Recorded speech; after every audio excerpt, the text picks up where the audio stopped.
முதல்ல உங்க பேர்லாம் தெரிஞ்சுக்கணும்னு ஆசைப்படுறேன். உங்க பேர் என்ன? ஏன் உங்களுக்கு இந்த பேர் பிடிக்கல? என் பேர் நிம்மதி சார். பேரே நிம்மதியாமா? பேரே நிம்மதி. ஏமா நிம்மதின்னு ஒரு பேராமா? என்னமா பேரே ரொம்ப வித்தியாசமா இருக்கேம்மா. 6வது படிக்கிறதுல இருந்து நிம்மதி போயிட்டு இருக்குடா அப்படின்னு சொல்லுவாங்க. ஓ, நிம்மதி போயிட்டு இருக்கு. பக்கத்துல என் பேர் போத்தீஸ்.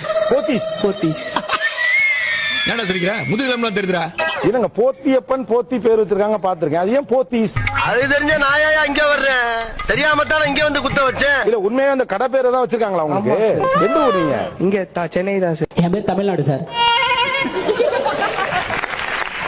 நான் சிரிக்காத சொன்னா எனக்கு அசிங்கமா இருக்கு. பரலோகம். பரலோகம். ஆமா சார். அதான் பேரே பாஸ்? அதான் சார் பேரு. இன்னைக்கு காலையில வந்து மதுரையில இருந்து நான் வந்த ஷோக்காக ஓலா புக் பண்ணிருந்தேன். என்ன பேர் தம்பி அப்படின்னா அத வேற ஞாபகப்படுத்திட்டீங்க.